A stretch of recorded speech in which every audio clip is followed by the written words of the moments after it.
heading over to the spot, pick you up around 9. Meet me in the parking lot, never make it inside. We're getting out of here tonight. Yeah, we'll go anywhere you like. Yeah, 9/11, it's a heist. Stole my heart, gave me life. No, I'm right, baby. I don't get my type wrong, yeah. She 11 with the lights on, yeah. 5 minutes just like a private. Breathe it right into my lungs. I took a hit, it's a crib, she my medicine.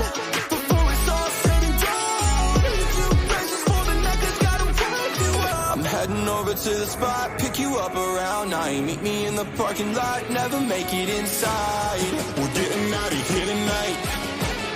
Yeah, we'll go anywhere you like. I'm no breaking, cop lights, baby, I'm racing. Cause you're the only music I'm facing. You gon' leave my heart sedated, yeah. She just got it, but she wanted. Fell from heaven, she a weapon when she comes to me. I find it comforting, though I'm blowing. She got me restrained, buffering, yeah. I sold the plans for your demands.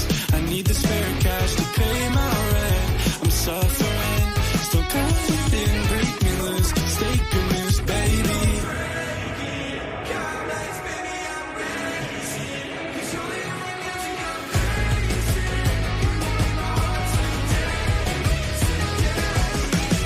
I'm heading over to the spot, pick you up around 9. Meet me in the parking lot, never make it inside. We're getting out of here tonight. Yeah, we'll go anywhere you like. I'm no breaking, cop lights, baby, I'm racing. Cause you're the only music I'm facing. You gon' leave my heart sedated, yeah.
Man, we're about to get all up Avengers Endgame up in this piece this Woo! Woo! Woo! evening. Adolfo is channeling his inner Outrunners today, so this is going to be a very interesting show. We just got to get do him. that for the past 2 weeks, and you just noticed it. We're just going to need Adolfo to bleach his beard, and then he can fit right in with the Outrunners. Alice is like, don't do that, Mikey. Don't put that Yeah, on. like, please don't. We won't. See, the problem is Adolfo would be crazy enough to do it. Possibly, maybe. He would. I know. And now you've said it. But I grease my beard? He wasn't. He paying didn't hear attention. you. Okay, we're good. Hear you. Well, don't worry. I've done it before. We're talking about something different, but that's okay. But hi, all you BC WrestlePod nerds out there, now that we're done with the cold open, and welcome to another rendition of the All Elite Ensemble review. Your weekly AEW reviews team here at the BC WrestlePod YouTube Twitch Conglomeration Network Syndicate. So It's always going to change up because I can't remember the order, but that's what makes it fun. I am your host, Mikey, and joining me, as always, is Team A&A themselves. We have Just Alice, and apparently tonight, the youngest Puerto Rican alive, Adolfo. That's right. Yeah. Adolfo may or may not be channeling a character of his that we played a year and a half ago. So no, these are different shades. That is very fair. Anyways, but we are here to review AEW Dynamite, Rampage, and Collision from Wednesday, October 23rd, Friday, October 25th, and Saturday, October 26th. A lot has went down in the AEW universe, and we are... I was just like... I think we're going to have some differing views this week on what's been going on. Oh, you think? I think so. This is going to be interesting. So, a little bit of housekeeping before we get into the 3-show review. Follow us all over the social medias at BC WrestlePod. We are on Facebook, Twitter, Instagram, TikTok. We have Patreon. We have Cash App. We have Venmo. You can find all our social medias on the Next Level app, all neatly organized just for your consumption. And we also have a Patreon where you can see never before seen watch-alongs with all the footage and everything. It's fantastic. It's a great time.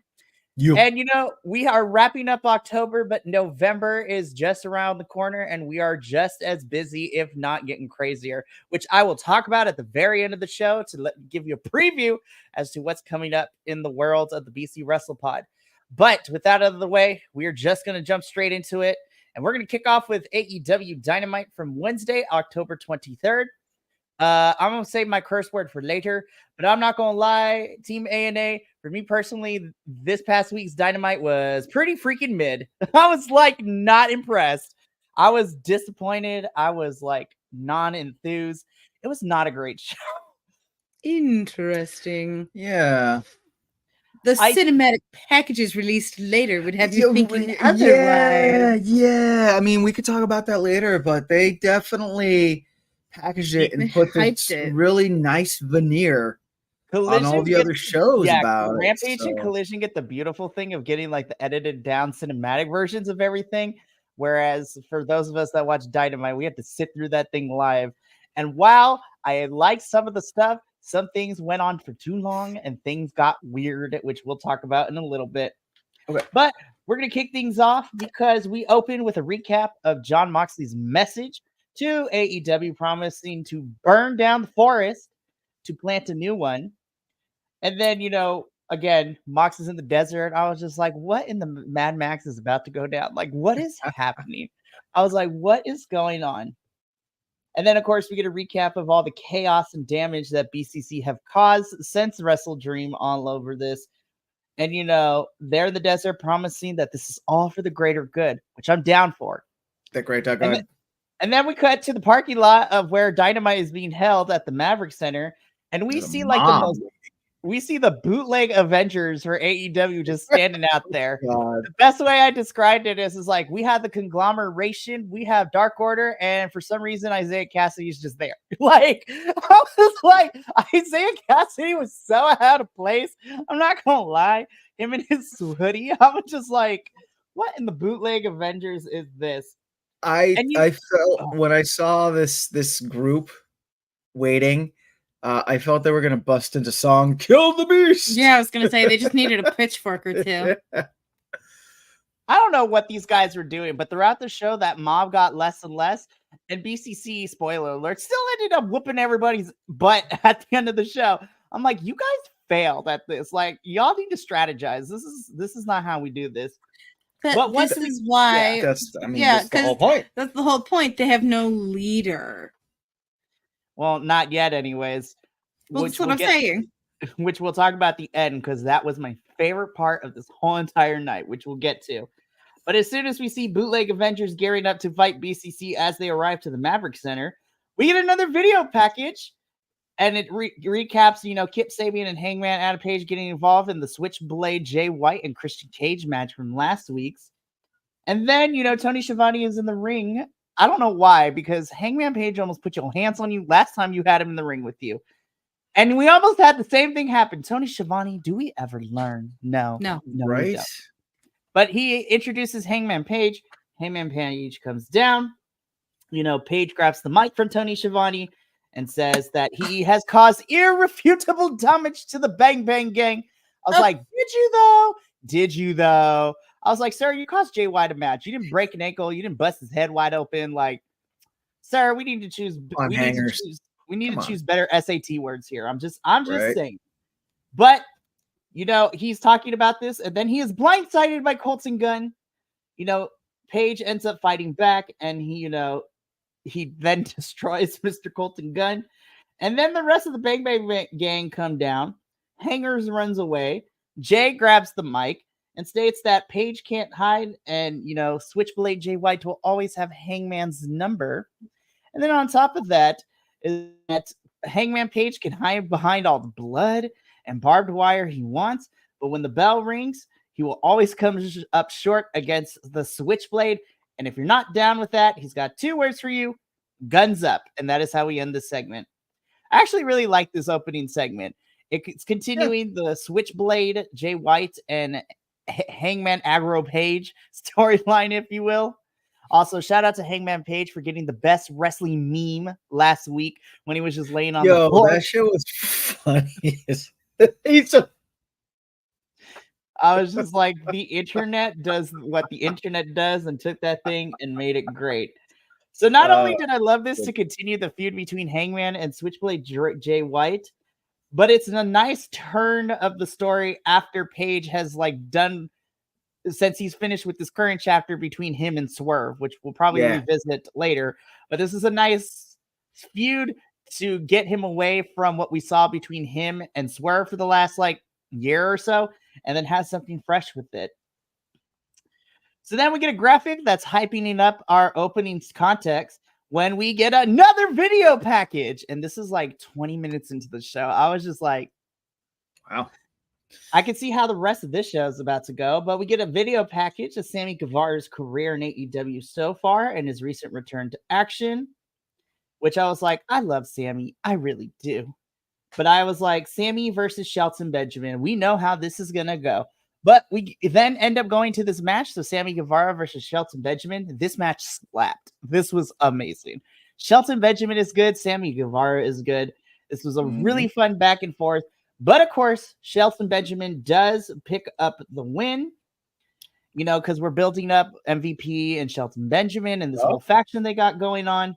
Yep. So while I am still mad that Sammy is continuing to lose, even though he is a double champion, I'm just like, no, actually Sammy's not. Dustin's a double champion, but yeah, that's a whole conversation for another day of how the tangle webs we weave with all these championships on the line.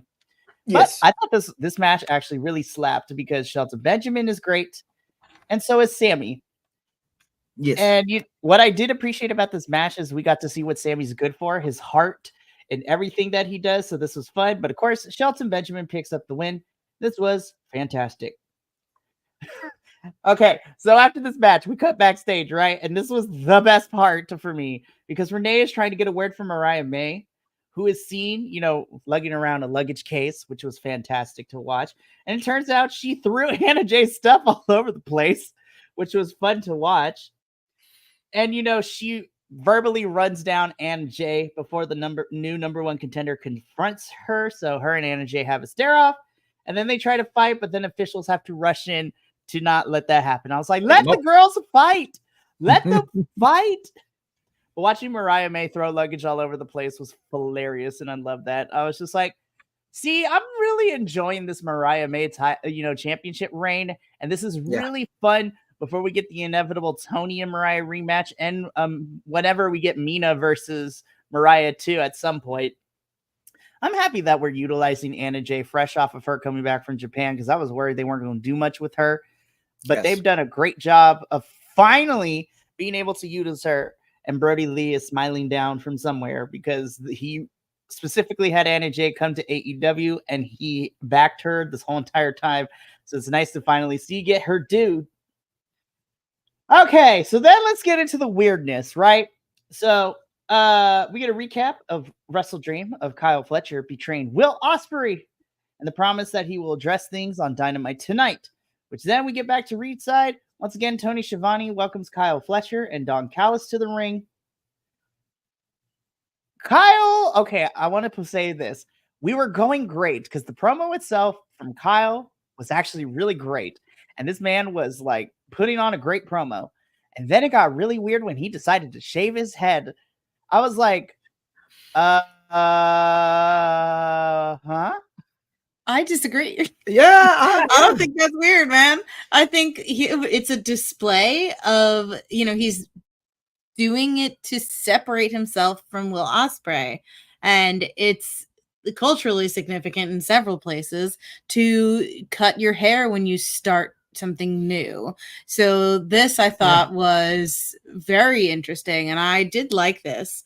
I just what I did not like was that he repeated the same sentence like 7 times. Yeah, that was where it got weird. I was like, Kyle, we know you can get on the mic and speak a good promo, bro. We don't need to repeat ourselves here.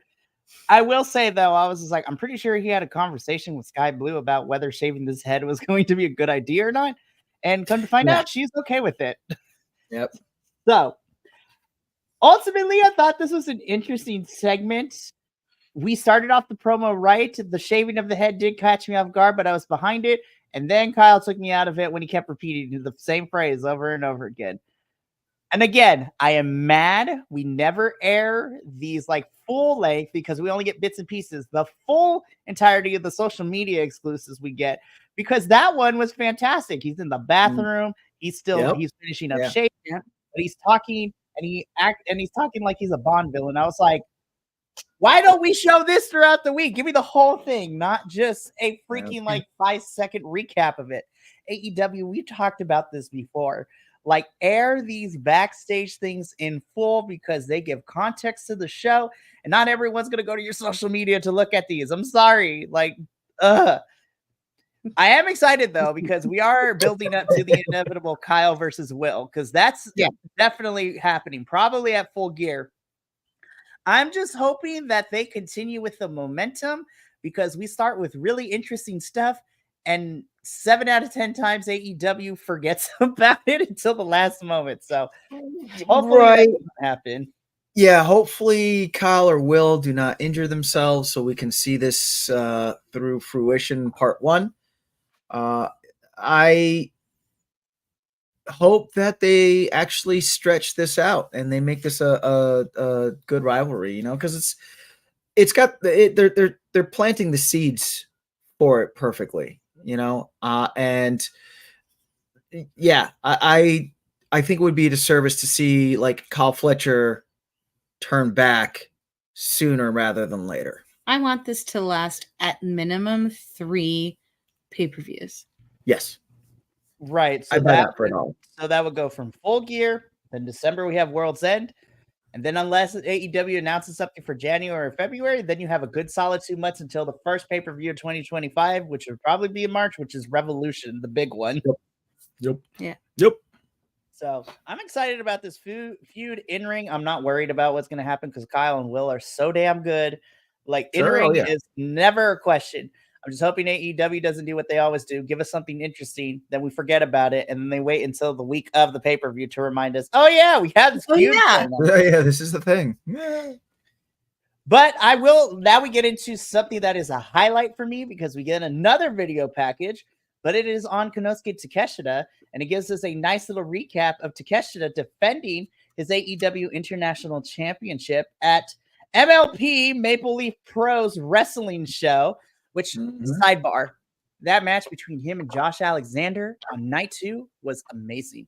But if y'all want to see a really good Takeshita match that happened the same weekend, and, for my BC WrestlePod family out here, y'all got the trailer, you can look it up. Konosuke Takeshita versus Speedball Mike Bailey in the main event on night 1. That shit was fire. That is a top 3 match of me for the year. It is amazing. But at the end of night 2, as Takeshita is beating up on Josh Alexander, Ricochet makes an appearance to make the save. And so backstage, Renee is talking to Ricochet. And of course, we're still building up to Ricochet facing Takeshita at some point. This was a really good promo from Ricochet, I must say. This is the Ricochet I want to see all the time. Because, Takeshita screwed him out of the international championship twice, before calling him or anyone else out for Rampage. MVP and Shelton Benjamin ride, which I'm very interested. MVP offering him a business card and a fresh start. And then MVP compliments Ricochet's outfit before walking off. AEW? This would be interesting if you had Ricochet join MVP and Shelton Benjamin. Again, interesting things. We could possibly go here. Please don't mess this up because I want this. Alice and I were talking about this earlier tonight, how there's been discourse on the internets about, why did Ricochet go to AEW? He's not playing to like packed crowd or whatever, which, is a bunch of horse hockey, right? Because he is, not only is he performing in front of packed crowds, but they're actually, unlike other companies, airing his matches on TV. So everyone gets to see Ricochet, and Alice, and Alice made the mention that these promotions are made to be seen on TV. So he's actually, he's fully benefiting from this move to AEW, and I'm enjoying the push that they're giving him. I feel like they're doing it right with Ricochet. I have been impressed so far with what he's been putting out. Oh, absolutely. Yep. They're just letting him do what he does best, and I love it. But again, we have something intriguing, Ricochet, and for all intents and purposes, until we're told it's called something else, but the Hurt Business, Ricochet with MVP and Shelton Benjamin will be amazing. And then inevitably, when we get Bobby Lashley debut too, that's going to be so good. But again, Dynamite, you have shown me something interesting. Don't drop it and wait until way down the line and be like, oh yeah, let's pick this back up. I'm like, sir, that was like 3 months ago. And you did nothing to progress the storyline. What is happening? Can I ask you something real quick, Mikey? What's up? Just because it seems like a lot of the Hurt business has been done on Dynamite. So do we think that when it comes down to brass tacks and knuckles, that the Hurt Business is going to be a more Dynamite faction? Or do you think that we will eventually be seeing them on all three of the shows? So in a quick minute or so, because we could spend a lot of time on this, but we got a lot to go through. But the quick version of this, I'm pretty sure that, and I hate to say this because I love Collision too, but the bigger storylines always get put on Dynamite. I mean, we have this, Team Avengers versus, the Syndicate, if you will, with BCC versus Team AEW. Hurt Business and Swerve are going to have beef going forward on Dynamite. I think and again, yes, this story will probably be Dynamite exclusive. We'll get small pieces here on Rampage and Collision, but I think it will be a Dynamite focused thing. What they should do is, if the rumors are true and about a roster split coming up shortly, both shows need to have defined, rosters, if you will. Yes. Because Collision definitely needs, because Collision has the best in-ring, but outside of a couple of stories, we don't have a lot of story-driven things. Dynamite has lots of stories, but some of them are way too convoluted, and some of them don't need to beat it. And then Rampage is just chilling, being a really great thing, and where all the fun stuff happens, honestly. You're right, yeah. At least until the end of 2024. But we can talk about that. Those we can things talk about my show. I know. So, I mean, this is a longer conversation because this is only going to take like 5 seconds because we get our next match of the night. But is it really a match, though? Because it's a squash match. Because we have Brian Cage and bootleg Drew McIntyre now, apparently, and Lance Archer taking on some local talent. I was like, no. But we don't even get enough time to introduce the local talents by name because Brian Cage and Lance Archer just slam both of these men and they get the win. I was like, this wasn't even 30 seconds. What the hell? Duh, Mikey, because everybody dies. You know, the only thing I wish to die was, you know, the 30 seconds I'm never going to get back from that match. Like, that was the amount of brain cells. To walk down the entryway. Right. I got up from my couch. I went to go get some water. I turned back around and the match was over. Are you like, what the fuck? That's what I said. I was just like, man, here we go again.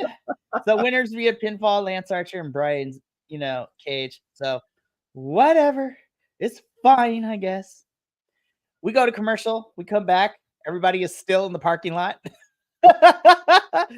But this is where it was interesting because we cut to the parking lot. Conglomeration pull themselves away to head inside for, you know, what's happening with Mark Briscoe next. And Mr. Chuck Taylor comes has some words for Orange Cassidy before heading back inside and telling Orange he needs to step up because they don't have a leader right now. And Orange needs to step up. And I was just like, thank you, Chuck Taylor. We have now planted the seeds for what is to come later in the show.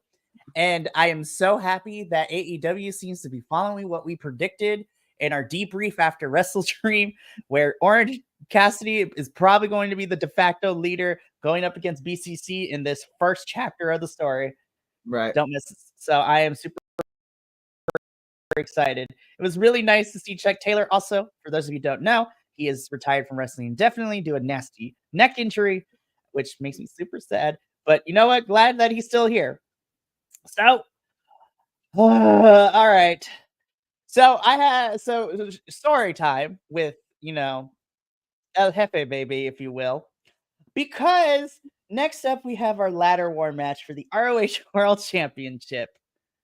In my 5 years of watching wrestling, and then in the last 2 years that we've been doing this reviewing, I sent a text message to the group chat because this match was a car crash in the best way possible. And it's to be expected when you have a ladder war match.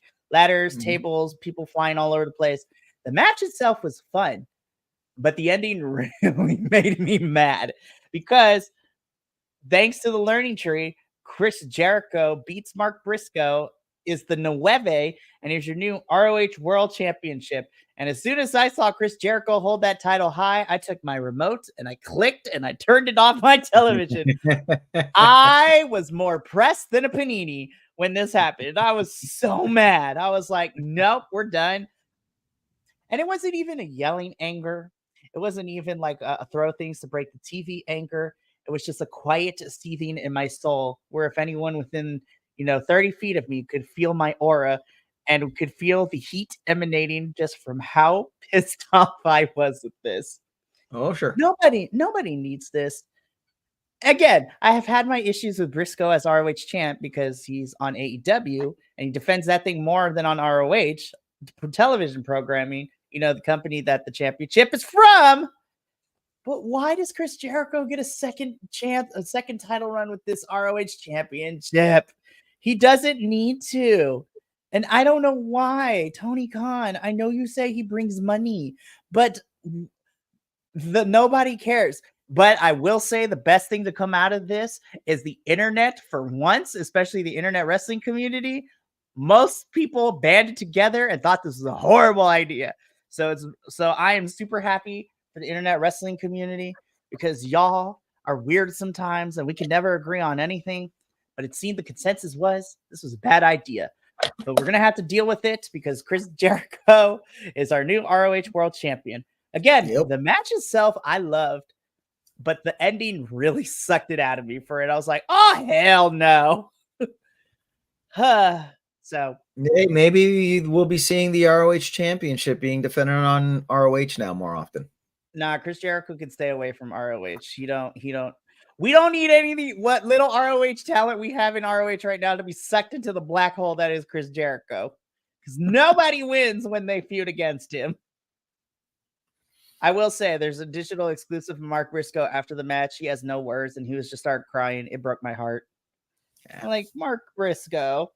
And what makes me more mad is that the fact that this feud started because Chris Jericho was talking mad shit about the late deceased brother of Mark Briscoe. Yep. Yeah. Mark beats him at That Wrestle made Dream. me big mad. Mark Briscoe beats him at Wrestle Dream to kind of defend his brother's honor. Chris Jericho, pokes the bear again. Mark Briscoe accepts. And then after all of that, Chris Jericho ends up still getting the championship and winning the big one after he got his butt handed to him. And this whole thing started because he was talking mad smack about Jay Briscoe. May he rest in power. Yeah. And that did not leave me with a great feeling. I'm like, in the words of Simon Miller, this did not leave a great feeling in my tum-tum. It's a sad day. The match itself was great, but I was so upset with the ending. It was a horrible idea. Literally, I wrote out to a friend of mine in all caps. I'm like, heavy sigh. Why? And it was funny too, because as soon as I said that, we were talking about it. Professor's just like, but oh damn, I was about to watch Dynamite. Maybe not? Question mark. Like, no, watch the rest of it. It's fine. And I ended up going back afterward to watch it to finish it for the review. But yeah, it took me a day to get back to Dynamite after that.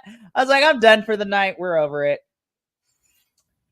So thankfully, I went back next day, rewatched the rest of this. So we get another video package. We cut to ringside where Adam Cole arrives with the story time, but then the Undisputed Kingdom interrupt.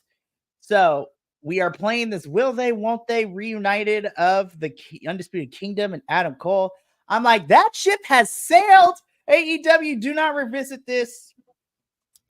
I thought the conversation was okay. It was fine. And then we see Maxwell Jacob Friedman on the screen, but like half butt ass naked, getting a massage. I'm like, oh boy, here we go. You are under a sheet for a massage. Right? That is how that works. I mean, to be fair, when he wrestles in briefs. So yes. So I was like, okay, he's getting a massage. So basically, MJF says whoever could get 3 wins first gets a chance at, MJF. So it's pitting Adam Cole and Roddy Strong in the Undisputed Kingdom against each other. I'm like, okay, I can see where this is going. But this was a weird setup to get to this point. I'm like, they're not even beefing like that. If they were beefing, then I'd be like, okay, this is interesting, Max. Play the devil advocate, if you will, and like get into the heads of everybody here. But I was just like, but they're kind of on cool terms. So like, okay. Like, I feel like we didn't set it up right. Now, I'm interested to see because this is going to give us some good matches, especially if we have them tied. And to get the third win, it has to be Roddy versus Adam Cole. And I think that match is going to slap. I'm just like, but we are revisiting MJF's, you have to go through the works and the trials before you get a match with him for the third time in MJF's career. I'm like, okay. So I didn't like that. He was self-aware about that in his promo, though. Right. He was like, classic MJF. I was like, good save there. I will say, once this is all going down, then we cut to Kyle O'Reilly backstage watching this whole thing go down before we go to commercial. I'm like, all right, Kyle, what are we thinking? What's going on in that little head of yours? What is about to go down? Are you about to jump ship? ? I am intrigued. But again, AEW, you presented something interesting to me. Don't make me forget about it in 2 months. Remember? The track record does not bode well, but it's okay. Commercial break. We get another video package, but with somebody that I love. Miss Penelope Ford is back in AEW after 2 years out of injury. And she has returned to AEW with a vengeance. And then she has a Jamie Hayter in her crosshairs. And I was like, this is money. This feud is about to be money. Penelope Ford versus Jamie Hayter is going to be great. Which then leads us to Jamie Hayter cutting a promo backstage about Ford's remarks before laying out a challenge for next week's Dynamite. So we are getting Penelope Ford versus Jamie Hayter tomorrow night on the spooky edition. Fright Night of Dynamite. So it's going to be great. I love it. We cut to the ringside. Go for it. Did we just drop the Saraya Jamie Hayter thing? Like what? I mean, after one match at a Grand Slam, apparently we're done with this feud. Saraya. Right. I'm like incapacitated. Thank you. I mean, Harley explained it. Y'all need to Harley, listen. girl, we're gonna get to you on Collision because I thought it was hilarious, but also I was waiting for you to be super insensitive with what you were doing, but we did not get there. So, girl, you are okay in my book. Also, shout out to Stephanie Verker. This is not related, but kind of related because Thunder Rosa loved her, Day of the Dead makeup that Stephanie wore at Halloween Havoc this past week. Internet, y'all need to chill. Just because somebody wears Day of the Dead makeup doesn't make it exclusively Thunder Rosas. Y'all need to get it over it. That's so weird. Speaking of things that were weird, we cut to ringside where House of Black makes their entrance. And this was a squash match, but this time we get names. So this is the better squash match, if you will, because the House of Black takes on the trio of Kevin Koa, Jaden Monroe, and I love this little name, Pirata de la Muerte. I love it so much. I mean, let's be real. This was like a couple minutes. House of Black win. Yay! I love House of Black. They're so good. But then Buddy Matthews, sir, I have questions for you because you get on the microphone, and I'm not mad that you picked up the microphone. What made me mad is randomly you decided to challenge Adam Cole next week, and you call him fragile and that he's too frail before, and this goes back to the backstage part where Adam Cole, I guess in the spookiness, goes up to Buddy Matthews, and he gets called frail before Buddy walks away and the rest of the House of Black walk away. I'm like, huh? So I'm like, so Tony Khan, we're going to feed House of Black to Adam Cole. All right, thanks. Good job. Appreciate it. Oh, poor Buddy Matthews. I don't see anything wrong with this. I'm mad about it. Adam Cole and Buddy Matthews have been in this business for a long time. So why not, like, if they want to wrestle each other, just to wrestle each other, let them wrestle each other. I'm good with it. I don't like Buddy Matthews continuing to be fed and pinned to other people. I will say, though, if this does lead to a Malachi and Adam Cole match, though, I'm here for that. That match is going to slap. Right. And, I mean, who says Buddy Matthews is going to get pinned? The return of Adam Cole. And look at the track record of every member of House of Black. Buddy always gets pinned in the tag or the trios situations anytime they work as a duo or a trio. Well, we'll see. We'll see how the match goes. But it's going to be a good match. $5 he gets pinned. Bet you $5. It's going to be how upset you made me. Good. It's going to be a good match, regardless. Oh, but I'm for it. Alrighty. So back at ringside, can I just say, I think Camille is probably my favorite new thing happening in the women's division right now. She is just so damn impressive. And girl, shout out to the ring gear, though. The ring gear is everything, Camille. Like that ring gear, I'm just like, yes, Miss Sindel, looking like you belong in Mortal Kombat. Let's go. Camille is a Mortal Kombat character, and there needs to be an alt skin in here. I'm going to be honest, you guys. This is my favorite match of the whole entire Dynamite. Camille versus Queen Aminata. Mm-hmm. Woo! These girls went at it. And I was just like, Queen, I love you. You are fantastic, Camille. I think, not to say your other matches were bad, but this is the best match you've had since being in AEW over the last 2 months. These girls went at it. This was a solid back and forth. We actually got through a commercial break with a women's match. Color me surprised. Oh my God, this was so good. And you know what? Camille does pick up the victory heel, but I love it so much. Oh my God, this match was amazing. Queen is really great. And I love that she somehow has found herself continuing to feud with Ms. Deeb. And then she also is fighting herself like towards the top of like our TBS championship league, if you will. Queen's just amazing. She's great. So then after this, Camille and Mercedes look to continue to beat down Queen Aminata, but then Chris Statler comes in for the save. She stands up to Camille as Monet tries to blindside her, but to no avail. And this forces Mercedes and Camille to escape the ring and go up the ramp. I was just like, I'm not going to lie, you guys. You kind of had her 2-1. Like, Camille alone could have taken her. But, they set up what happens down on Rampage and Collision later in the week with what's going on with Chris.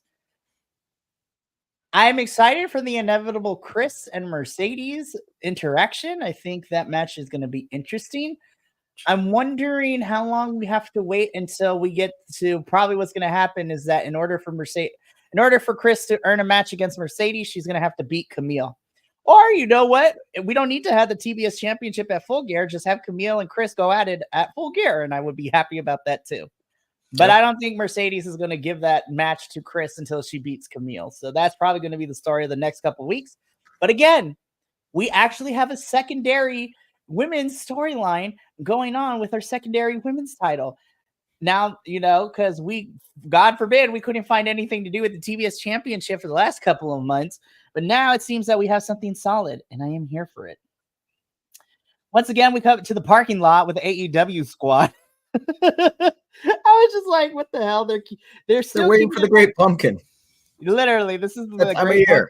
It is. They're waiting for the Great Pumpkin, Charlie Brown. Like, what the flip is happening?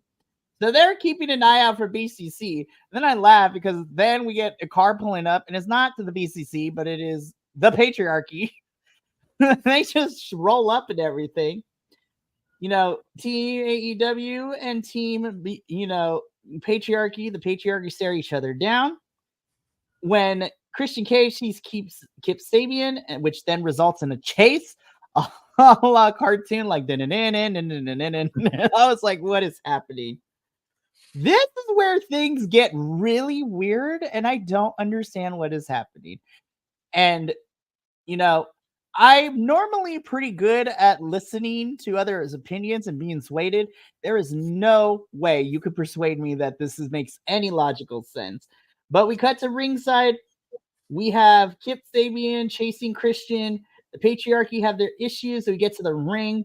Hook comes in from backstage saying he knows who attacked his father. And he's in the ring right now. Yeah, Nick Wayne gets taken out before going after Christian. Then, out of freaking nowhere, Kip Sabian intervenes, and then low blows. He low blows Hook for some reason. Yup. And then Christian leans over Hook and says, "It's not what it looks like." Referring to Taz being attacked. And then this is how the segment ends. I'm like, this is where I dropped the curse word for the evening. I'm like, what the fuck did I just watch? How does this make any logical story sense? Kip Sabian, who has had issues with the patriarchy, is all of a sudden joining him? Is this going now? The only way I would be okay with this is if Kip Sabian is playing like Monty Mole here, and he is going to destroy it from the inside. That'd be such a fun story. But I do not trust AEW that far to do something that interesting. So I'm just like, y'all had beef for the last 3 months, and then you're gonna join the patriarchy? What the fuck? AEW? I mean, the only thing I can see why they would have to do that pivot with the storyline is because Luchasaurus is out indefinitely, which Killswitch get better. Can't wait to see you back in the ring. But yeah, he's going to be out indefinitely, so they probably want to continue the patriarchy storyline, but they need a third person in the patriarchy to make it work. So, maybe that's why they're kind of like folding Kip Sabian into this. I don't know. I'm grabbing at straws. You're right. It's weird. It was weird. This whole thing weird, but here we are. And where was Nick Wayne? Nick Wayne got his butt handed to him when he wasn't even out here for this. I was just like, Nick, bro, what? Ooh, what? Yeah, this is a weird take, and this is a weird story. But you know what? Sabian a replacement for Nick Wayne.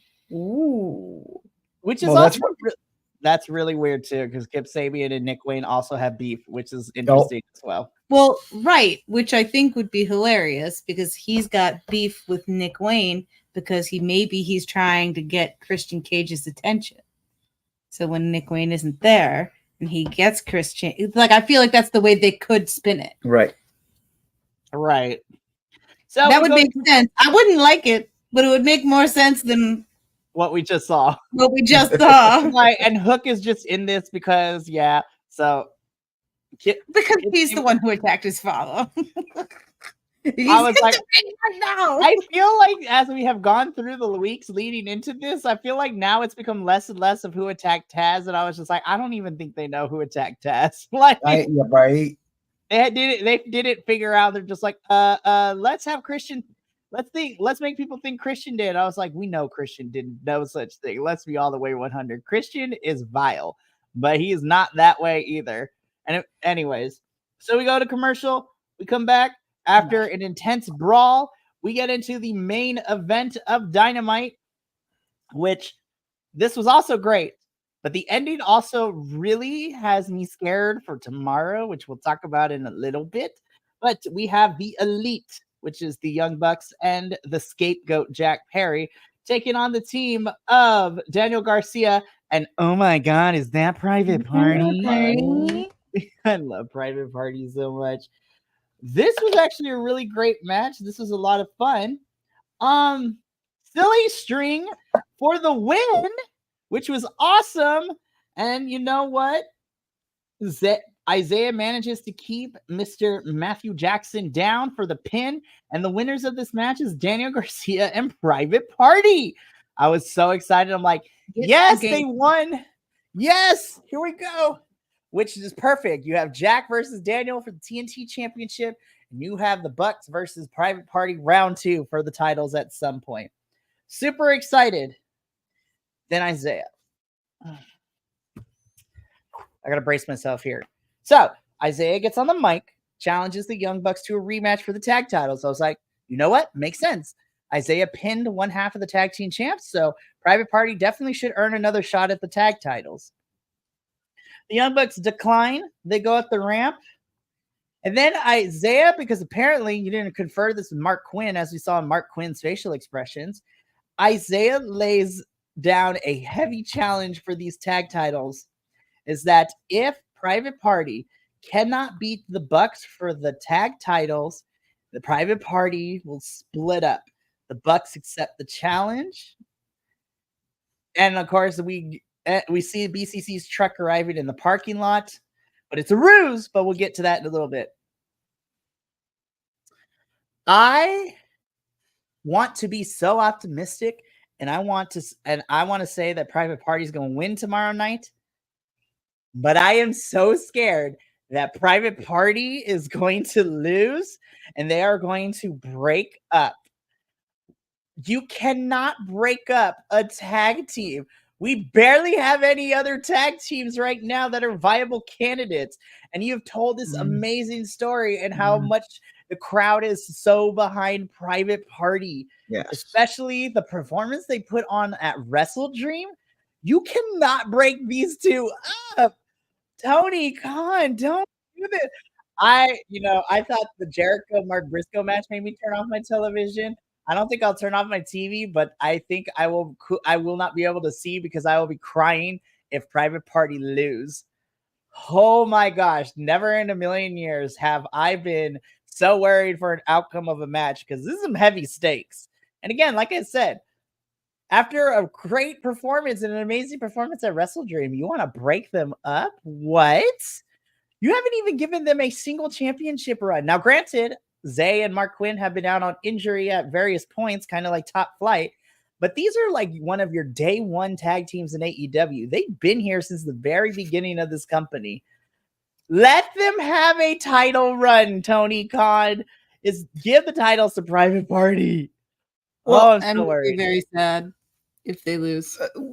From a story standpoint, we already had the Young Bucks telling Private Party that that was it. That they had their chance and they blew it, right? So how else to entice the Young Bucks to give them the second chance than to offer this very important thing in return? The breakup of Private Party. I'm with you on this, Mikey. I don't see good things happening. I hope that I'm pleasantly surprised and wrong. But yeah. It's gonna be interesting. Any outcome, though, it's interesting. It's gonna be interesting. It'll be sad, but I think either outcome, it adds to the story. Right. Please, regardless of whatever the outcome is going to be, my biggest hope is that tomorrow night, this is your main event of Dynamite. I think this should be the main event. No shade to the other matches we're getting because I think they're going to be fun, but I think Private Party and Young Bucks should be main eventing Dynamite tomorrow night, because then you can either leave the crowd with joy if they win and absolute sadness if they lose. Like, it's just good storytelling. I hope this is the main event. But then we don't get to kind of sit with that for long because BCC roll up to the parking lot, but it's a ruse because then Wheeler and Claudio blindside Private Party and Daniel Garcia. Moxley comes out and they bring Chuck Taylor to the ring. Claudio wraps a chair around Chuck Taylor's neck, and then following Mox's instructions, stomps on it as Orange Cassidy and other baby faces rush to try to make the save, but to no avail. BCC quickly makes their way out of the ring. Medics are checking on Chuck Taylor, and then Dynamite ends with probably my favorite still shot of the whole entire night. Orange Cassidy looking with evil intent as the show goes off the air. I was like, there we go. This is the reason for Orange to become the leader and to take on Mox and crew, because they took out his friend of Chucky T, who has been there from day one with the best friends and everything.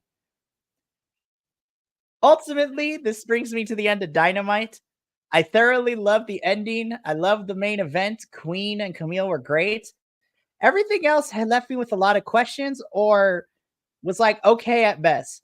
I think there was a lot of good storytelling in here, which is what I want for Dynamite, but I feel that what brought it down and made it mid for me is that there was such an uneven balance of everything. Because I think a good show should be able to balance, progressing storylines and also giving me matches that, I think are going to be fun. A lot of storytelling this episode, a lot of promos this episode, and setting up things for Rampage and Collision. But the matches have me left to be, desired, if you will. But that is going to be it for my Dynamite review. So I'm just going to tag in just the tip, because now we are going to go to Rampage, where fun things happen. Rampage. So it's Friday night. This is Rampage. All right, our Friday night fun show. We open with a 3-way tag team match with the Undisputed Kingdom, Shane Taylor Productions, and the Gates of Agony. I felt like this match, like they actually had rules for the 3-way tag team match. Yep. There were actually like usually, because I think towards the end there we just gave up and there were no rules anymore. Right. But like there were 2 people in the ring, and then Gates of Agony tagged in, and then there were 2 people. Right. It was a lot of Shane Taylor Promotions and Gates of Agony versus Undisputed Kingdom. Mm-hmm. But it was always 2 people or like 2 opposing teams in the ring rather than 3 and crazy stuff. So I thought that was an interesting take. I would actually like to see that more because that I think kind of raises the stakes. Like if you have a 4-way tag team match and you have to like tag in when someone's like in your corner, I think that makes it a little more exciting personally. This was a fun match. It looked really good. Toa picked up and tossed 2 people. So there was a really good showing from Gates of Agony there. I was kind of rooting for them to win. Yeah. Actually. And in a way they did. The Undisputed Kingdom did get the pin, but they pinned Shane Taylor Productions and not Lee Moriarty. Yep. Gates of Agony. I'm tired of them pinning him though. Oh yeah, no, totally. Tiger Style, Lee Moriarty gets the pin. He eats the pins pin. for breakfast, Yes. and I'm annoyed by that. And also Shane Taylor himself was in the ring for like 15 seconds, maybe. Yeah. So that didn't feel and great then scooted either. right out. Yeah, it definitely felt like Shane Taylor Productions did the bare minimum. Yeah. It didn't really feel great. But like it was a fun match, and I thought it was like a good opener. Yeah. Like a solid opener. Then we had a spot with Renee Paquette and Beef. So I guess we're getting backstory with Beef. Yeah. What's going on? Okay. I love Beef. Yeah, I love Beef too. He's very fun. He's over with the crowd. I like him in ring, I think. And this is the first promo I've seen with him, and maybe it's like his first promo. I don't actually know. But it was okay. I don't think promos are his strong suit, but I think, if we're gonna do this story or whatever, let's give him some more time. Let's let him work on those promo chops, because I think he could, especially with how over he is with the crowd, and his agility is insane. Yeah. So, sure, why not? So that was a fun spot with him, kind of leading up to his match with the Beast. Yep. Then we cut again to another spot with still Renee, but the Undisputed Kingdom and Beast Mortos, and they're still kind of trying to like woo the Beast Mortos. Come be with us. And they continuously call him Frank, which I love. That they've just decided his name is Frank. They were like, we tried to get you with this, but now we'll get you with some human beef. Right? And it's good. It's very good. I love it so much. Very silly. It's very good. Very silly. This is like silly wrestling. Very silly stuff. Yeah, and it's such night and day from the stuff going on with Dynamite, where it's super serious. And it's the battle for the soul of AEW. Yes, and tag teams are getting torn apart and blah blah blah blah. Yeah. We're gonna give you beef. And Beast. Human beef. Beast. Yeah, Beast, that's for you. You can eat him afterwards. And then they're like, whoa. We're not eating people. That Roddy Strong said you can lead a beast to water, but you can't make him do whatever it is you do. Which I thought was very entertaining. Good. Yeah.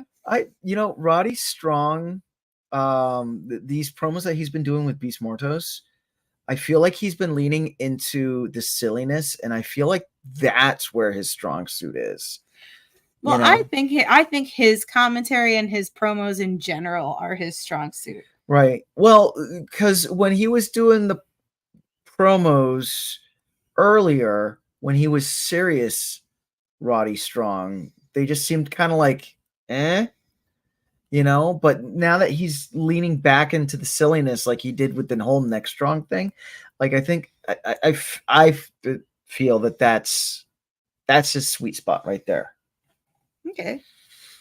Sure. And on commentary too. I do like him on commentary. Okay. So then we got an Anna Jay versus Layla Gray match. I was excited for this because Layla Gray isn't in the ring a lot. I've been seeing her a lot, kind of being like cheerleader and being part of Top Flight, which is fine. But I was excited to see her in ring with Anna Jay. This was okay. It was short. It was short. I did think Layla Gray did put on a good show. I felt like this was a good match for her.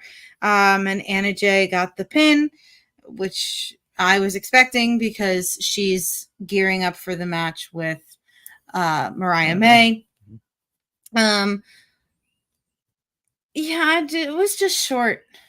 It was short. That's my complaint. Yeah. For this, it was a short match. I wouldn't call it a squash match. I think it was more than 5 minutes. Yeah. But I wanted it to be like 12, and I don't think it was. I think it was like 8 minutes.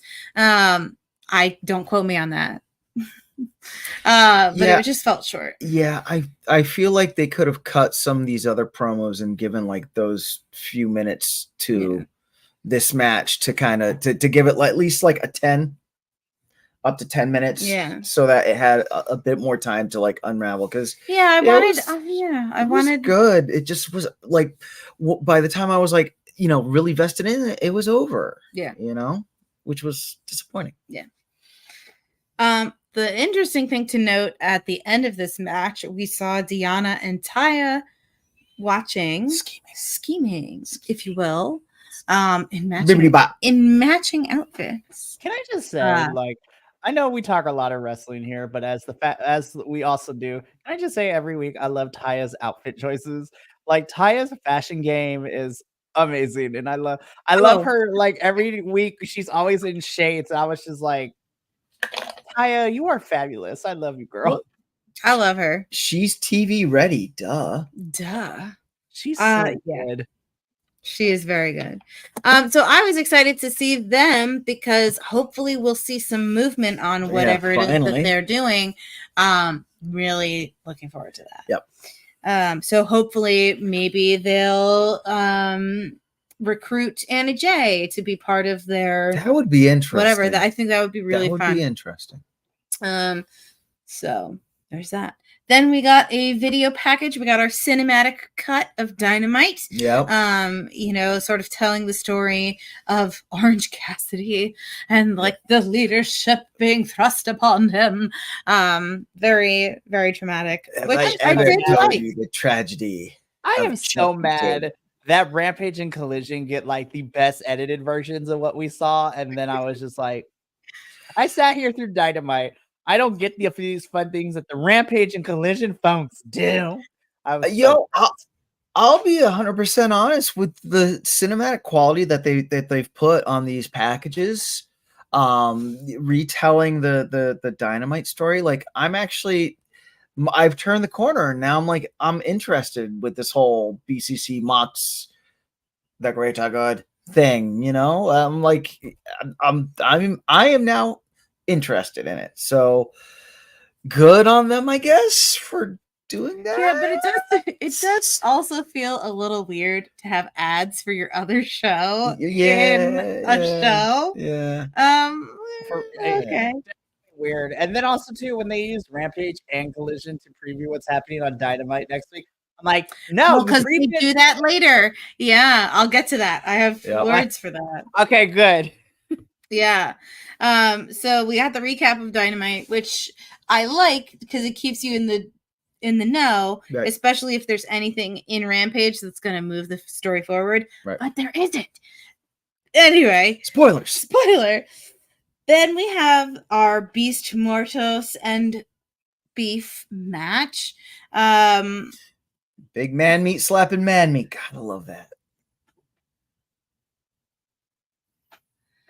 Okay. Would you like to review Rampage? No. I'm just saying, I love it. Yeah. I love hey, look, my elevator is here. I will see you guys later.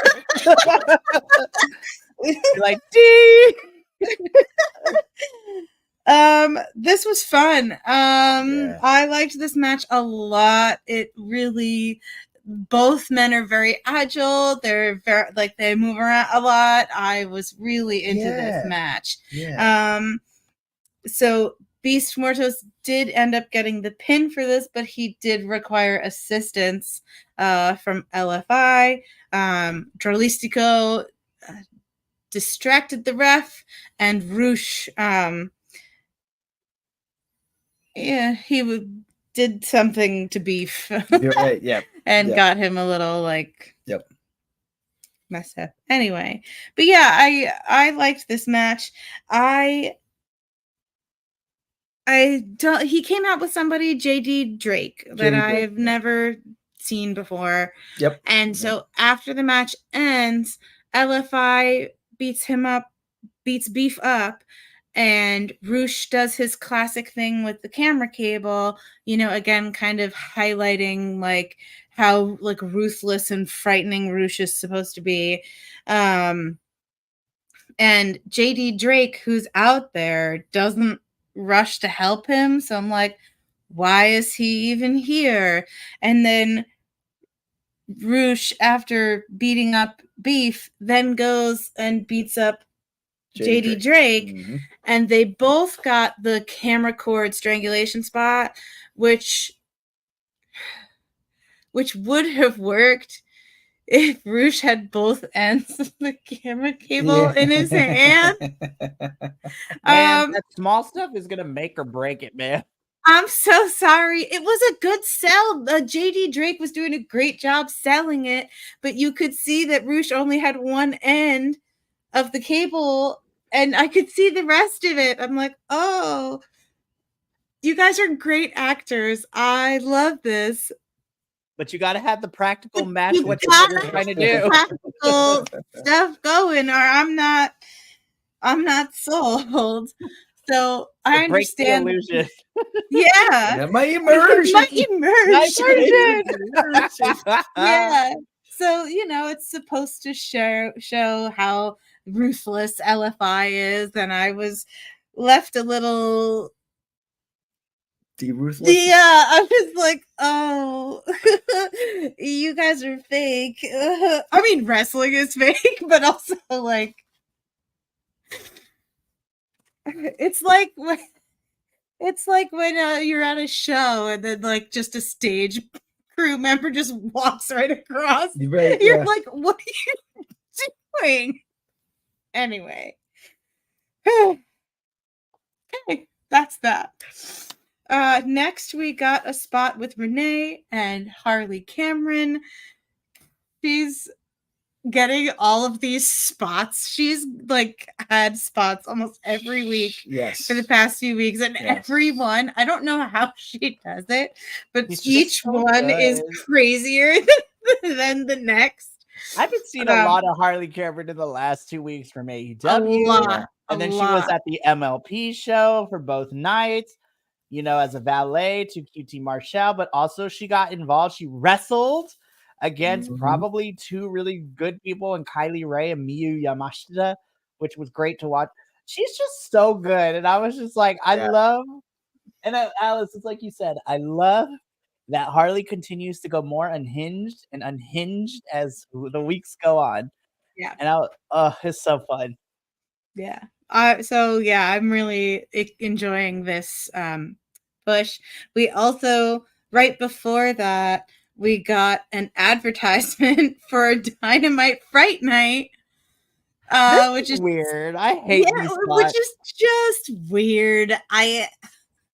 I've already seen your ads for Fright Night. I don't need to see it in the middle of my Rampage again. Right? If you're going to promote what's going to happen tomorrow night on Collision. That's what you do. Right? Yeah. It was so weird. Right. If you were going to advertise for Friday night for Dynamite Fright Night, then that should have happened in Collision. I should be seeing stuff to gear me up for tomorrow night. Right? If nothing on Friday night is going to move a story forward, then you give me a recap package from the previous Wednesday and you give me a gear up package for tomorrow. I got a recap package from Wednesday and then I got an ad for the next Wednesday. So it's kind of like you don't even want people to watch your Saturday show.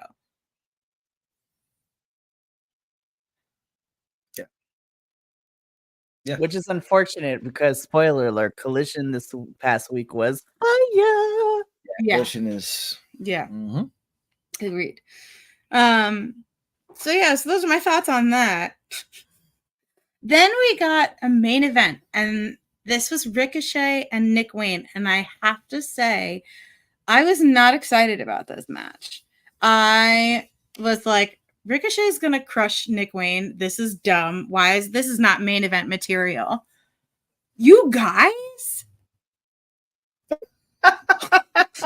Nick Wayne put in the work this week. Oh, literally, like me and you, Alice, when I saw this match, I was the same way. And then I became the kombucha girl meme when it was just like, and then, like,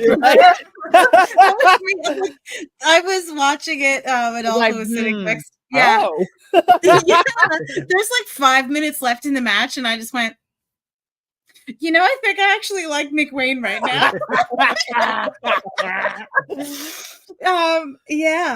This was so good. I loved it. Yeah. I loved this match. I feel like Ricochet was really like highlighting, putting everything he's good at in there. Of all this wow, the flippy dips all over, so many flips. Yeah. My goodness. But like Nick Wayne, like he did good selling. I believed he was like really trying his hardest to knock out Ricochet. Yeah. And he tried his finisher and this, that, and the other. And why isn't he? Yeah. What do you mean it wasn't 3? Like, Yep. This was such a good match from Nick Wayne. And I just loved that. Like, I don't usually like him, and I still may not. But this match, he's really growing. Like, I'm proud of Nick Wayne. And Mama Wayne had a little jawing at Ricochet, but unlike other matches, Mama Wayne didn't get involved. She didn't get involved, and she didn't take out her hairspray or nothing. Yep. She let it happen. For the first half of this match, it was really impressive with how Nick Wayne really slowed Ricochet down for the first half of the match. With the whole rolling out of the ring and then like jumping just back in so that to have Aubrey restart the count again. Right, and then tossing him over the barricade and going into the ring. And going in the ring. Yep. And then Nick Wayne also had a bunch of great counters to Ricochet's moves, which was fun to watch as well. This I want to see this Nick Wayne all the time. All the time. Please. This should be the Nick Wayne we see all the time. Please I should not be surprised. Yes. That you're doing this good work. Yep. And I was surprised. And then Ricochet does get the win against Nick Wayne, and we got Takeshita shows up, sort of to tease with the belt that we know again. Ricochet is going to eventually fight with Takeshita. Yep. Also, as Alice is coughing and composing herself, just a bit of the news that, because I try to keep up with everything, Takeshita is putting that championship on the line at the November and the December New Japan Strong shows. So he's going to put that title on the line just like he put it on the line at the Maple Leaf Pro Wrestling show. So Takeshita is doing exactly what this championship is called. He's going to all the promotions internationally to fight other people for it, which are going to create amazing matches for me to have an existential crisis and put it on my top 3 of the year. It's fantastic. But that Ricochet and Takeshita match, when it goes down, whether it's Full Gear or World's End, that match is going to slap. Yes. For it. I'm excited. All right. Just the tip. And now we roll into Collision. So become the youngest woman alive. Yes. But the youngest Puerto Rican alive. Why don't you walk us through Collision and tell us what went down? I need to put my glasses on first. So calm yourself. Dang, bro. That's why. Now he's the oldest Puerto Rican. Now I'm the oldest Puerto Rican alive. Now I'm the oldest Puerto Rican alive. Hold on, let's change this real quick. Give me a sec. This is gonna be fun. Okay. So, but I am going to start the Collision review. There we go. I am going to start the Collision review we got a unseen clip from Wednesday Night Dynamite. Which happened, again, which was an in-ring Daniel Garcia and Orange Cassidy started jawing off at each other.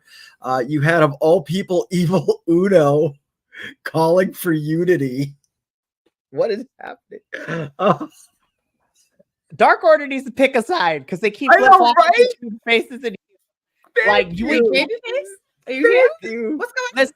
Dark Order is not Burger King. You can't just have it your way. You got to pick a side, bro.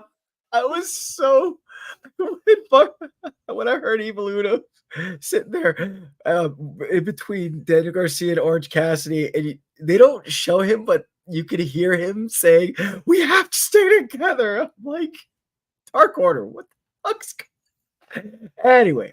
I got a chuckle out of that. So this sets up for this upcoming Wednesday Dynamite Fright Night. We are going to hear from Orange Cassidy because he says are we? Because he says he's going to take care of it. So, Serious Orange. I'm here for it. Right. All I got to say is that we had drama on TNT. Gong gong. Okay. Anyway, so this leads us to into our first match, which we had Switchblade Jay White with Juice Robinson on his at his corner versus Shane Taylor of Shane Taylor Promotions. So Shane Taylor actually did some work this match, which was nice to see. This match ruled. I was like, yeah, holy shit. Yeah. Juice. So I do have to call out Juice for knocking out Tiger Style Moriarty when Tiger Style tried to jump in to intervene. Yeah. But this was a great opener. I don't know why Shane Taylor doesn't wrestle like this more often. You know what I mean? If he is allowed to do so too. I'm like, let Shane Taylor run wild. We've seen him when he's allowed to do whatever. He puts on classics. Well, classics is a very far stretch. I mean, nice, but but they're good, right? They're really good, solid matches. Yeah. And this is why, when people say Shane Taylor's not great, I was like, that's because he's never given a chance to shine like he did in this match. He just needs an opponent that will allow him to do that. And Switchblade was a good opponent to do so. Right, because one of the things that Switchblade does just so great is selling. And he was selling everything that Shane Taylor was throwing at him. Just making Shane Taylor look that much more of a beast, dare I say. But we did get Switchblade Jay White win with the 1, 2, 3. And he is there any other way to win? Yeah, by submission. Count out. Thank you. You just keep saying 1, 2, 3. Like it's the pin. Throw it in the towel. Yep. But Jay White afterwards takes the mic. He gives some flowers to another way you could add. Yeah, DQ. Double count out. He gives flowers to Shane Taylor. And he calls out Hangman and Adam Page. And we are going to be getting Switchblade Jay White and Hangman Adam Page at Full Gear. Yes. So I'm ready for it. I'm excited. I want there to be more antagonizing happening from now through Full Gear, because like Mikey has said, a lot of the times we bring something up and it's really cool and then we drop it, right. And then it's the week before Full Gear and you're like, oh hey guys, remember that they are like really mad at each other? Do you remember that? Well, I think it is going to happen because at Fright Night Dynamite, we're going to be hearing from Hangman Adam Page. So, Hangman Jay White intervene from Aggro Page. Yep. So this cuts to backstage. We get Lexi Nair with Ricochet. Leo Rush comes out and tells Ricochet not, in essence, don't look past Leo Rush because he also got a business card from MVP, and they have history as well. It was okay. It was an okay spot. We go to commercial. We come back. Lexi's now with Kyle Fletcher. He explains why he is the proto star. And he tell us why. Because he is the proto star of how a wrestler should look in 2024. That was a stretch even for you. Did you do your warm-ups for that one? Yeah, I don't buy that one. I'm like, That's what he Kyle, said. what?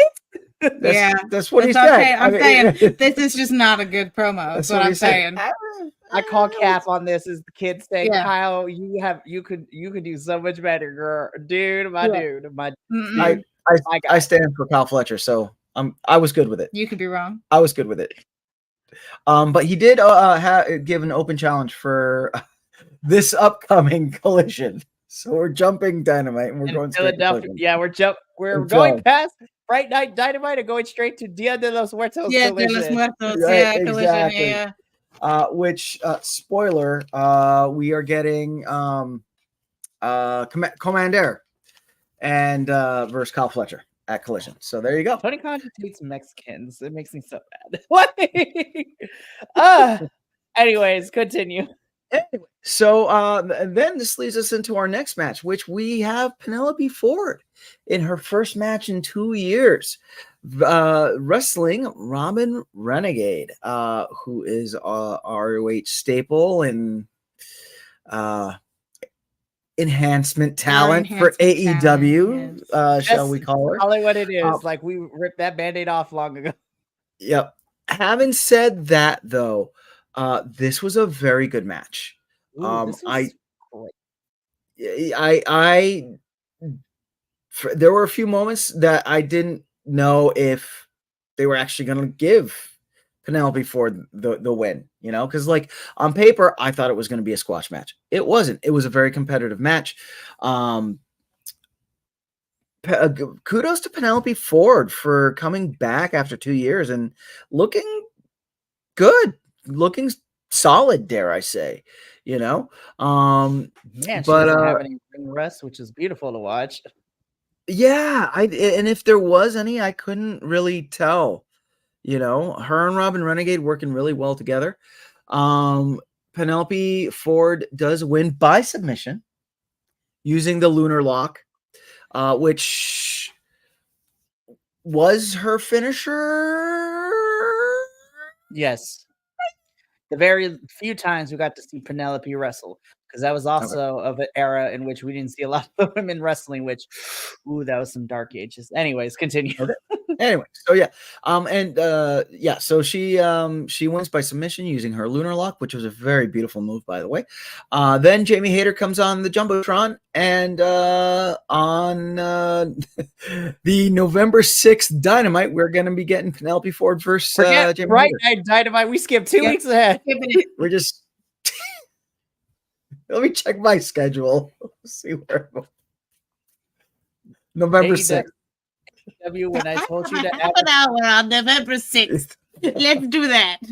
Like AEW, when I said for you to advertise your matches ahead in advance, this is not what I meant. Right. So then we cut backstage with Lexi Nair, with FT Runner, and they are just being fantastic. And this leads right into my match of the night, a match that this is transmitted to the gods on Mount Olympus, the Outrunners versus the MXM Collection. Oh my! This match was so much fun. I want to see Outrunners MXM at least 3 or 4 more times, if not more, spread out 3 years. And I know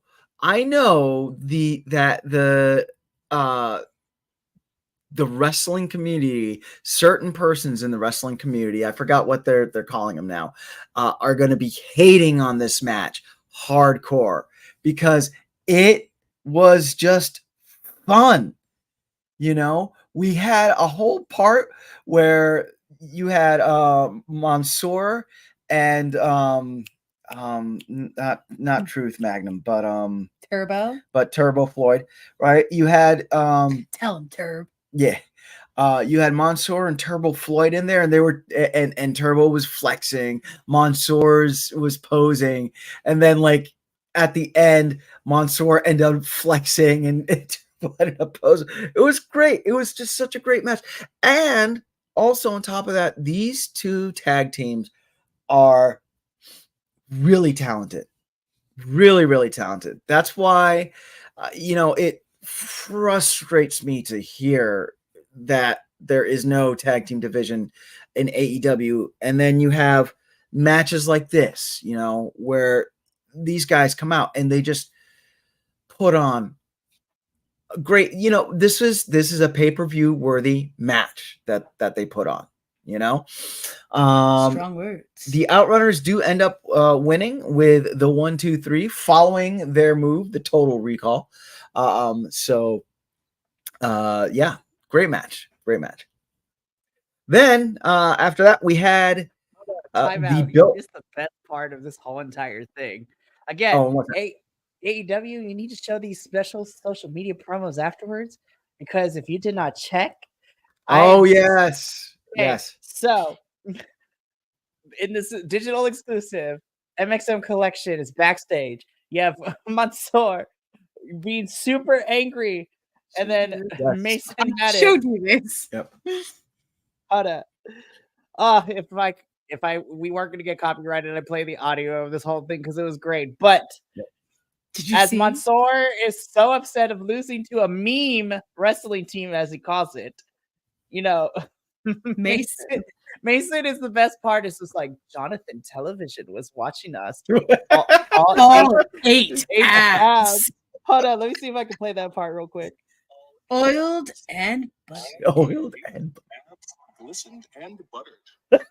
My. Which in the match during the match they did cut to backstage and you did see Johnny TV watching the match. Listen, if Johnny TV and MXM Collection become a faction, I am sold. I'm good. I'm here for that. I'm so here for that. So then we had our serial business for the night, because we had Nigel McGuinness. Mikey's leaving. We had Nigel McGuinness, who had a sit down with Wheeler Yuta. Very serious. Very serial. It was so good.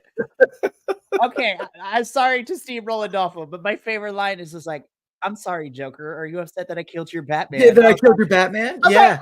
Like, Yeah, no, I mean, I say it jokingly, but it was actually a very good segment, very well acted by both performers, by both Nigel McGuinness and Wheeler Yuta. Wheeler Yuta's been killing it. Yeah, holy crap! I'm like, I'm taking classes. Like, who has been helping you?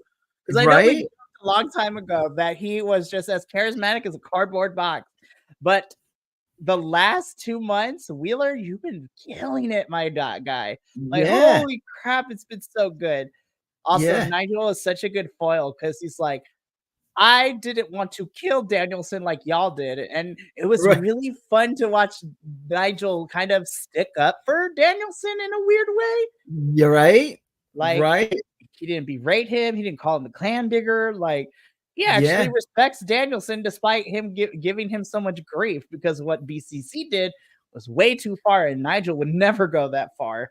Yeah, which is something that Wheeler called Nigel out on, which was fun, because there was a little like back and forth where Nigel would start digging into Wheeler, and Wheeler was like, "Oh, coming from a man who for the past 8 years wanted to break Danielson, and Wheeler was like, and like you said, Wheeler's like, well, I wanted to beat him, but I didn't want to kill him like you all are trying." Wheeler's like, we did this because it's for the greater good. So we keep hearing this greater good part.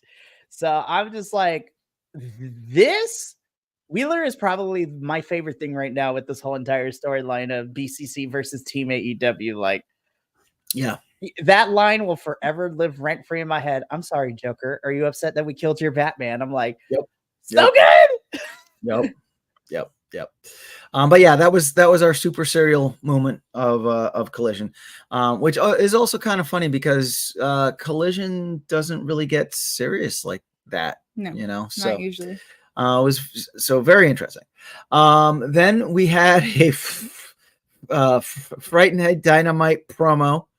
Again. which then led us to a backstage segment with Jake Roberts. I almost called him the Snake. With Jake Roberts and LFI. And, I like Jake Roberts as the mouthpiece for LFI. I'm digging it. I feel like he understood his assignment. He said what he needed to say and then handed it over to Roosh, who took it to the end, overall, I will say all the promos on Collision, short, concise, and just like did what they had to do. So it was nice. This did lead into our Ricochet versus Lio Rush match. Lio Rush playing the heel. I loved this match. take. I loved this take. Also, there was a social media special after this. Oh, was there? That takes place after the Ricochet Lio match. Very exciting. I'm sorry. Again, I'm like stopping all over your thing. He comes out and Top Flight meets him and they're like, what the heck was that with the chair? And then Aggro Andretti comes out and's like, Lio, you did the right thing. We need to be more aggressive. We need to take these steps. So it looks like Andretti and Lio are kind of turning Top Flight. So very exciting. There we love go. that take. There we go. Yeah, because Lio throughout the match, we had some great back and forth going on between Ricochet, Lio Rush. Lio got a bunch of 1-2 oohs and was getting more frustrated. So he went out and got a chair from outside of the ring and started bringing it in, but it backfired on him because Ricochet, came through and did a torpedo kick into the chair, which knocked into Lio Rush, and then that's where Ricochet was able to finish him off with his, I forgot what they're calling it, but it's the Wish version Hidden Blade. Also, don't forget that there was a Blue Thunder Bomb hit too. The Blue Thunder Bomb, and he looked at the camera and he was like, Takeshita, this is for you, baby. Blue Thunder Bomb. So Ricochet ends up with the 1-2-3 win, pinning Lio Rush. Interesting. Didn't see that social media part. It'll be interesting if then Lio Rush and Action Andretti become a tag team. Aggro Andretti. I'm here for Aggro Andretti. Yeah. So at any rate, then we get a spot with Lexi Nair and Thunder. I was so uncomfortable. I was so nervous. This whole I was like waiting for the shoe to drop, the pin to drop. I was like, now Harley, I love your craziness, and we love you, girl. But I was just sitting here holding my breath because I was waiting her to say, and I'm dropping another second curse word of the year. I was waiting for her to kind of borderline say some fucked up shit about the face paint. I'm like, thankfully it didn't happen. Thankfully it didn't happen. No. I was like, thank gosh. Yep. So Harley turns around and she's got cat face makeup. This is so good. Yeah, and she's all like, "You see, Thunder Rosa, I can have face paint too," And then Thunder Rosa, this is the best. Thunder Rosa comes in, and just goes like this to Harley, and Harley's like, "Oh, don't kill me!" So good. Oh man, it's such literally just like love you, Harley, love you. But yeah, so then Thunder gave a quick explanation of the face paint and how it has meaning to Dia de los Muertos, to which Harley Cameron actually like sat and nodded and almost like that. I'm sorry, I was wrong for doing this. I apologize. It was kind of cool. But at any rate, so we had this teaching moment, but we are going to be having on Dia de los Muertos, we're going to be having a Dia de los Muertos match between Harley Cameron and Thunder Rosa. Abaddon is busy in ROH, so we have to have Thunder Rosa be the obligatory spooky person for the season. Yeah, but I do appreciate a the El de los Muertos match. And I'm like, please let this be a street fight with candy Right. skulls Yeah. and everything. I am so ready for this. All I gotta ask is, how does it feel to be wrathed? Moving on. I'm so So- excited for Thunder's gear next week. I was like, she's gonna go all out. Yeah. So now this brings us to Anna Jay versus Viva Van. And Match of the night. Don't care. This was my match. So you watched Collision. Did you watch it Saturday night or other? So if you are asking, I watched this Sunday because Saturday I was doing the watch along for Bound for Glory for TNA, but I did end up watching it. Yep. And then I watched the Grand Prix. Okay. Because the reason why I'm asking that is at this point in the broadcast, it seemed like the sound and the video unsynced. At least on our end. This is why I'm asking this. So I didn't get that because I was watching a Okay. different feed. So Okay. I didn't watch it on television. I watched it. I watched the replay. So they either the different feed because I was watching the feed from TNT Sports, so it didn't have that problem. It had that problem. That sucks. I'm sorry. Yeah, so it was just like a 2-second delay, but it was enough. Like, it was weird. Like, you would see the move happen, and it was very, in this match, because Anna Jay was hitting some like vicious power bombs, and you would see the power bomb hit, and then a second later, so it was just weird. I am unhappy with the crowd. The crowd seemed kind of switched off for this match, which the match was really good. I didn't think it deserved that. Viva Van's gear is fantastic. And I'm so impressed with her match after match, because it just seems like she's improving and improving and improving, she did a great job with Anna Jay. Anna Jay did get the win. With the Widow's Peak, she did get the 1, 2, 3. We are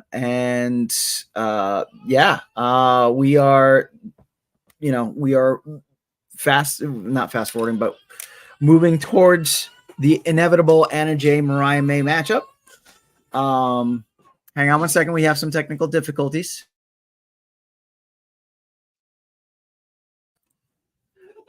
So this then does lead us to a pre-taped Mariah May spot, and holy cow, Mariah May spitting venom on Anna Jay.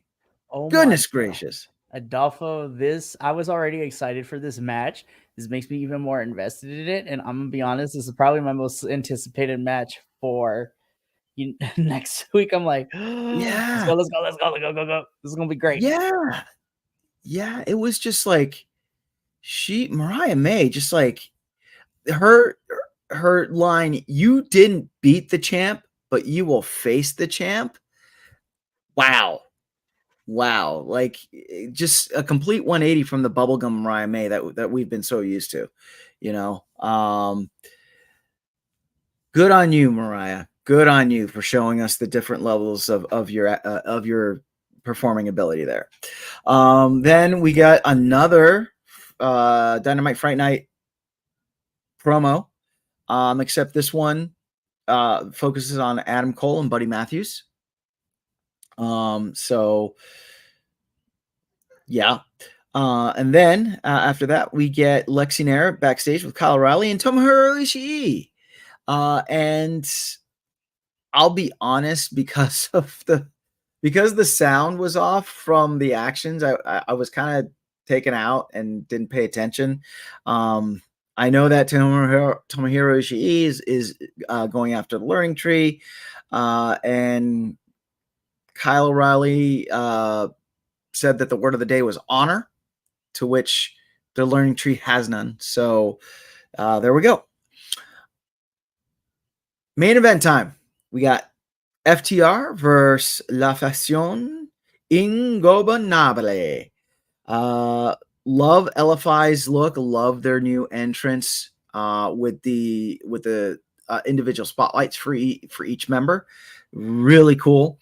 Roosh is a wrecking ball. Holy cow. I mean, I know he is, but when I see him do the thing, I just like, I'm amazed each time I see it. Cash is really agile for being a bigger man and having the years that he has had in the game. He did this really cool. So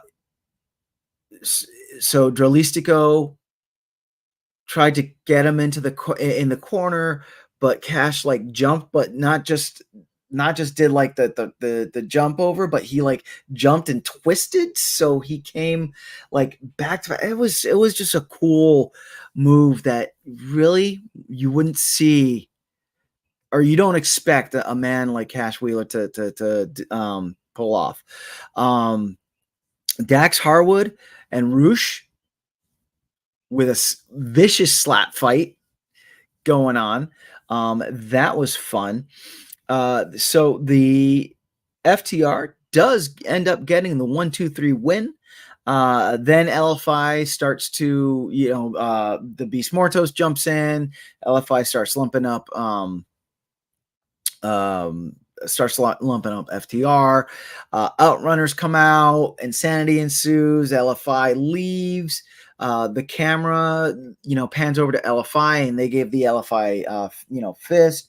But then, like, it cuts back to the ring, and you get FTR and Outrunners doing their thing. So, and that is how Collision goes off the air. Very interesting. I thought this was a really good match. I thought this was a lot of fun.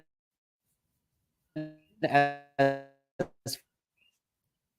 far as the main event, Collision was really good. I liked it this week. Yeah, no, Collision was good. I'm still not sold on this whole like promoting your other shows in the show type thing that they're doing. I don't know if this is because of the Warner Brothers distribution deal that's coming up that they're doing this. I don't know. It's just, I don't know. That's all I got.